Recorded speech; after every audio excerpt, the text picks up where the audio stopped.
Всем большой привет, дорогие мои зрители! Сегодня предлагаю приготовить простое, очень вкусное блюдо из фарша и овощей. Это у нас будут голубцы по-новому. Берем одну цибульку и мелко ее нарезаем. Я стараюсь нарезать на мелкие кубики. Морковь натираю на мелкой терке.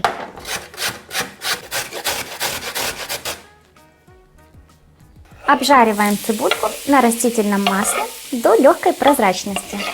Также берем 80 граммов риса, заливаем водой в любой пропорции и варим 12 минут.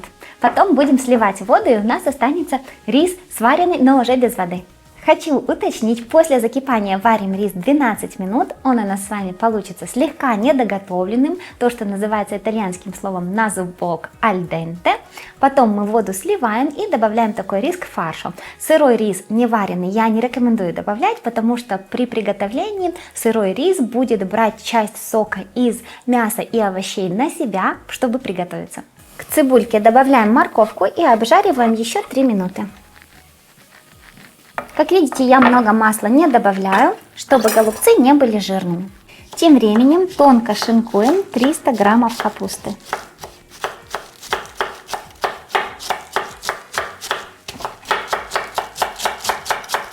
Когда уже тонко нашинковали капусту, пройдитесь еще вот так вот, чтобы кусочки были более мелкими. Добавляем сюда капусту и все вместе еще обжариваем где-то 5-7 минут.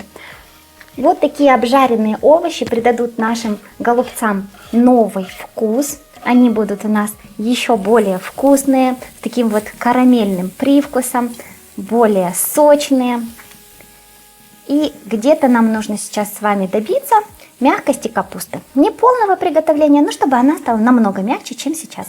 Здесь у меня 500 граммов свинины. Вы можете взять любой фарш или же ассорти из фаршев. Можно купить уже готовый фарш, я же предпочитаю делать фарш самостоятельно, поэтому нарезаю свинину на кусочки, которые пролезут в горлышко мясорубки.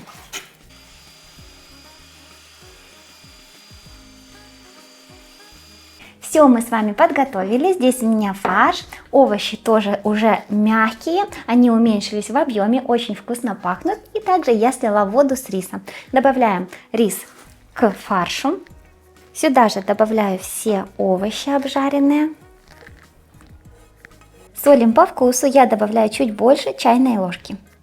И также черный молотый перец. При жарке овощей и отваривании риса я соль не добавляла, поэтому всю соль я добавляю сейчас. Вы же регулируйте соль по своему вкусу, чтобы не пересолить. Но при этом, чтобы и достаточно соли положить, чтобы блюдо не было пресным. Удобнее всего перемешать овощи с рисом и с мясом вручную. Дальше формируем вот такие вот голубцы. Вы можете их запекать в духовке, тогда выкладываете их на противень, хорошо смазанный растительным маслом, или в форму, которая у вас есть. Я буду готовить на плите на сковородке. Сковородку я хорошо смазала растительным маслом и выкладываю сюда голубцы. Если при формировании у вас фарш прилипает к рукам, то просто смачивайте его, не его, а руки холодной водой и формируйте дальше. Таким образом ничего не прилипает. Диаметр сковороды у меня 28 сантиметров, и сюда отличным образом помещается 10 голубцов. Для соуса я беру 100 граммов сметаны, добавляю столовую ложку томатной пасты, можете добавить больше томатной пасты, если хотите, и меньше сметаны. Здесь уже по вашему вкусу вы можете отрегулировать соус. И добавляю сюда обычную воду 250 мл. Соус перемешиваем до однородности и обязательно подсаливаем. Смотрите, голубцы вы можете обжарить с обеих сторон до легкой румяности, если хотите. Я сегодня хочу сделать более полезную версию без обжаривания, поэтому буду тушить в соусе сразу же, без обжарки с обеих сторон. Заливаем голубцы соусом.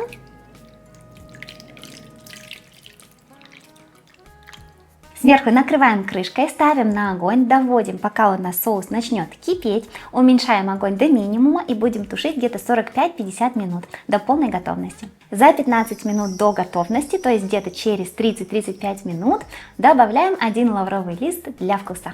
И смотрите, у меня осталось еще 15 минут тушения, я добавляю лавровый лист, и также каждый голубец я хочу перевернуть на другую сторону. Видите, соуса очень много. Если вы хотите, чтобы соус у вас был более густым, то вы можете просто приоткрыть крышку, чтобы часть жидкости испарялась, и таким образом у вас будет меньше соуса, но он будет гуще. И снова ставлю тушиться. Вот такая у нас с вами вкуснятина готова. Сверху я предлагаю посыпать зеленью. Я просто нарезала петрушку. Сразу у нас добавляется новый цвет, и все блюдо становится еще более аппетитным. Сверху голубец поливаем соусом обязательно. И теперь давайте разрежем его.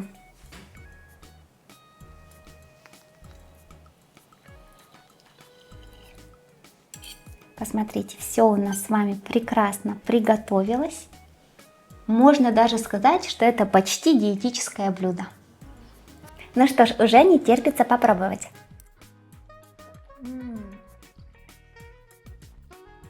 Получилось очень вкусно, голубцы сочные, нежные, тающие во рту, если так можно сказать про мясное блюдо. Но оно такое вот, все у вас сразу рассыпается, потому что они хорошо протушились, в них много овощей, они вкусные очень. При этом, если у вас кто-то в семье не любит капусту в классических голубцах, вот допустим, я в детстве не любила эту капусту, которую оборачивают голубцы, то этот вариант классный тем, что здесь вы не чувствуете так отчетливо капусту, но она тут есть, ее польза тоже есть, поэтому это классный вариант для тех, кто не любит капусту в голубцах, хотя она здесь есть, можно ее так замаскировать. Обязательно попробуйте, это вкусно, просто и очень-очень доступно. Всем пока, до новых вкусных рецептов!